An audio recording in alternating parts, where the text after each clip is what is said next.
আসসালামু আলাইকুম ওয়া রাহমাতুল্লাহ। আসসালাম। ভাই আপনার নামটা বললেন সবাইকে। আমার নাম আরাফাত হোসাইন, আমি একজন ইতালি প্রবাসী। ইতালিতে আমি 2009 থেকে আছি ইতালিতে। কত বছর? প্রায় 15 বছর যাবত। 15 বছর। আর বাংলাদেশের দেশের বাড়ি কোথায়?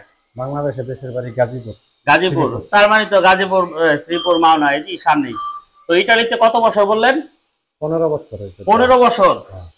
যাক, তো 15 বছর পরে আপনার কেন মনে হলো যে ওয়েল্ডিং শিখতে হবে? কারণ আমি এখন যে কাজটা করি আমার দাঁড়াইয়া কাজ করতে হয়, আর কাজটা একটু অনেক ভারী কাজ। হ্যাঁ, ভারী কাজ। এই জন্য চিন্তা করি ইতালিতে আবার ওয়েল্ডিং এর কাজের মোটামুটি অনেক ডিমান্ড।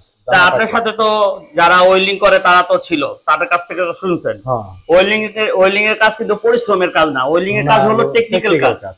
হ্যাঁ, আর ওয়েল্ডিং এর কাজে বেতন বেশি।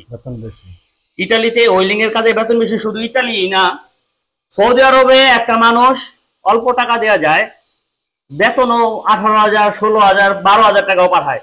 আর আমরা যে ওয়েল্ডার পাঠাইছি এরা প্রায় 70,000, 80,000 টাকা পাঠায়।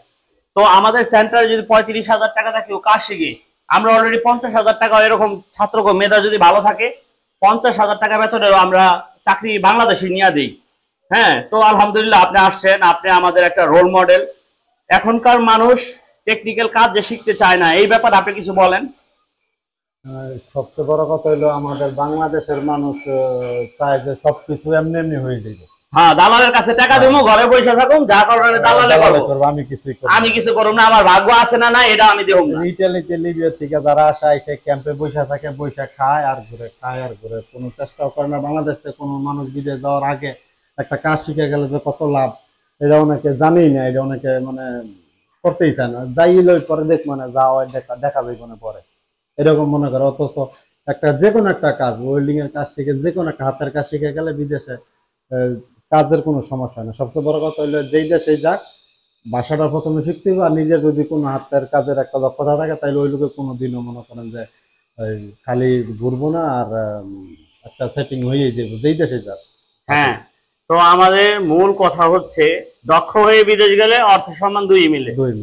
একটা জেনারেল ওয়ার্কার, একটা লেবার, সে বেতন পায় কম, তার কষ্ট বেশি। একটা টেকনিশিয়ানের বেতন বেশি এবং সে সম্মান পায় বেশি। একদিন যদি ওই না যায়, কোম্পানির মালিকের মাথা নষ্ট হয়ে থাকে। তো আমি সব সময় আমি কাজে গুরুত্ব দিতেছি, সব সময় কাজের গুরুত্ব সবাই দিছে, কাজের গুরুত্ব এই পর্যন্ত সবাই দিছে। আমরা যদি কাজ না করি তাহলে মনে করেন সবাই যদি পলিটিক্স করি, সবাই যদি রাজনীতি করি, সবাই যদি পণ্ডিত কথা চায়ের দোকানে বইয়া করি, তাহলে তো হইব না, কাজ করতে হইব। ঠিক আছে, এই যে আমাদের যে পরবর্তীতে আমাদের যে মুরব্বীরা, আমাদের যে আমরা যে পিছনের ইতিহাস ঘুরলে দেখা যাবে যে কাজের গুরুত্ব সবাই দিছে, কিন্তু আমরা এখন বর্তমানে কাজের গুরুত্ব দিই না। আমরা হইলো একটা জিনিসই করি, মোবাইলে এমবি থাকবো, মোবাইল টিপুম, সবকিছু মোবাইলের ভিতরে। এরকম হয়ে গেছে না ভাই জীবনটা? জীবনটা মোবাইলের ভিতরে, ইউটিউব দেখুন, ভিডিও দেখুন, কে কত ফানি ভিডিও বানাইলো। আর কি আগে মানুষ দেখতাম যে তসবিহ নিয়া আল্লাহ পাককে ডাকতো, তসবিহ নিয়া জিকির করতো।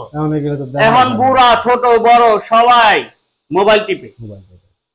যাই হোক, যার যেমন ইচ্ছা, যার যেমন বুঝদার এটা রাখে মোস। তো ভাই আসছে 15 বছর পরেও বুঝছে, ভাই কাজ শিখছে। খুব কথা যে প্রবাসে যারা যাইতে ইচ্ছুক, যাওয়ার আগে অবশ্যই একটা টেকনিক্যাল কাজ শিখে তারপরে প্রবাসে যান সবাই।